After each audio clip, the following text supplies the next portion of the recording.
রাস্তার পাশে দিয়ে কোথাও যাচ্ছিলাম, তার পাশেই একটা কৃতি শিক্ষার্থী সম্বর্ধনা অনুষ্ঠান হচ্ছিল।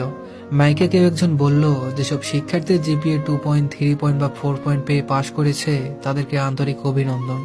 আমরা সেসব কৃতি শিক্ষার্থীদের গল্প শুনতে চাই, তাদের অভিনন্দন দিতে চাই, তাদের ফলাফলের জন্য শুভকামনা জানাতে চাই। আমি এমন ভিন্ন ধর্মী আয়োজনের প্রতি হঠাৎ একটা আকর্ষণ বোধ করলাম। আমি সিদ্ধান্ত নিলাম, সম্বর্ধনা অনুষ্ঠানের জায়গায় গিয়ে কিছুক্ষণ বসবো, দেখতে চাই কি ঘটতে চলেছে। ততক্ষণে একজন শিক্ষার্থীকে মঞ্চে আমন্ত্রণ জানানো হলো কিছু বলার জন্য। শিক্ষার্থীর নাম জয়নাল এবং সে এসএসসি পরীক্ষায় জিপিএ 2.77 পেয়ে পাশ করেছে। স্বাভাবিকভাবেই স্পিকারের সামনে কিছুক্ষণ চুপ করে দাঁড়িয়ে থাকলো। জীবনে খুব সম্ভবত এই প্রথম এমন কোনো সুযোগ সে পেয়েছে অনেকগুলো দর্শকের সামনে কিছু বলার জন্য। সে খুব নার্ভাস এবং কিছু বলতে যেও তার কথা বারবার আটকে যাচ্ছে। আমি সেই মুহূর্তে জয়নালের জায়গায় নিজেকে কল্পনা করলাম। হয়তো আমি সাহস করে সেখানে দাঁড়াতেই পারতাম না। জয়নাল পানি চাইলো। অনুষ্ঠান সঞ্চালক পানির বোতল নিয়ে জয়নালের দিকে এগিয়ে দিলেন। জয়নাল পানি পান করলো এবং সঞ্চালক জয়নালের পিঠে চাপড়ে দিয়ে কিছু একটা বললেন। সম্ভবত জয়নালকে সাহস জুগিয়েছিলেন। আমি দেখলাম জয়নালের দু চোখে অশ্রুতে টলমল করছে। সে পুনরায় স্পিকারের সামনে এসে দাঁড়ালো। সে বলল, আমি বড় হইলে বৃদ্ধাশ্রমের কেয়ারটেকার হইতে চাই। আমি দেখেছি আমার বস্তির পাশে বড় যে বিল্ডিংটা আছে, সেই বাসার মালিক তার বাবা মাকে ঘাড় ধাক্কা দিয়ে বের করে দিয়েছে। পরে শুনেছি তারা বৃদ্ধাশ্রমে জায়গা পেয়েছিল কোনো এক আত্মীয়ের তদারকিতে। কিছুদিন পর লোকটার বাবা বৃদ্ধাশ্রমে নাকি মারা গেছে, অনেকটা বিনা যত্নে। আমার এসব মানুষের কষ্ট ভালো লাগে না, তাই আমি বৃদ্ধাশ্রমের কেয়ারটেকার হতে চাই।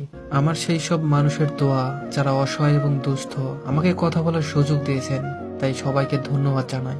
জয়নাল যখন মঞ্চ থেকে নামছিল আমি তখন হাততালি দিতে শুরু করলাম। ততক্ষণে সবাই তালি দিতে শুরু করেছে। পরবর্তী শিক্ষার্থীকে আমন্ত্রণ জানানো হলো।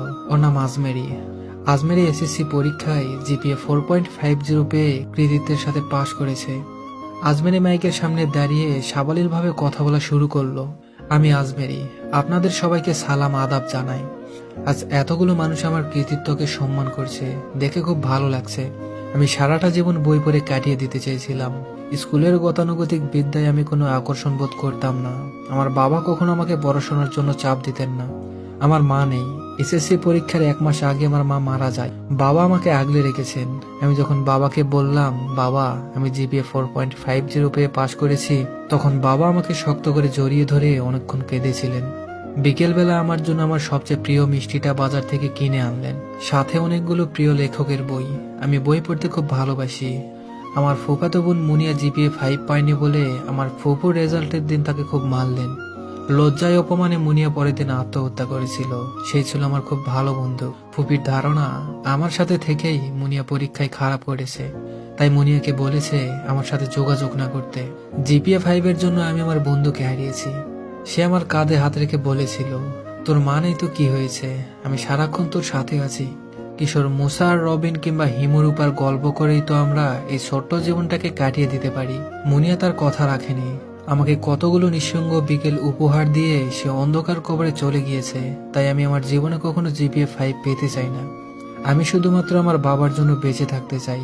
আপনারা আমার জন্য দোয়া করবেন। আজমেরি মঞ্চ থেকে নামলো।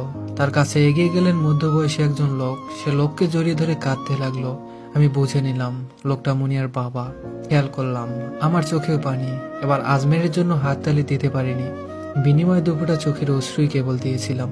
চোখ মুছে সঞ্চালক সাহেব তার কার্যক্রম পুনরায় শুরু করলেন। এবার তৃতীয় শিক্ষার্থীকে মঞ্চে আমন্ত্রণ জানানো হলো কিছু বলার জন্য। শিক্ষার্থীটি বলল, আমি নাইম।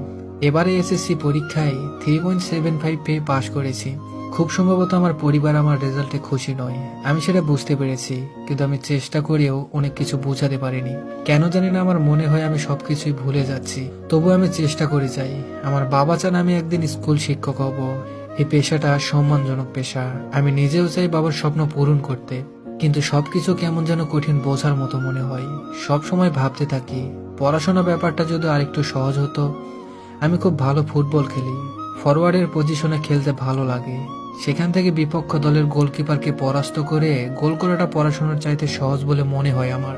কিন্তু আমি জানি বাবা কখনো এই খেলাধুলা বিষয়টা মেনে নেবেন না। কখনো যদি সুযোগ পেতাম তবে বাবাকে বলতাম আমাকে যেন একবার সুযোগ দেওয়া হয় নিজের স্বপ্ন পূরণ করতে। কিন্তু সবকিছু কেমন যেন। নাইম মঞ্চ থেকে নেমে গেল।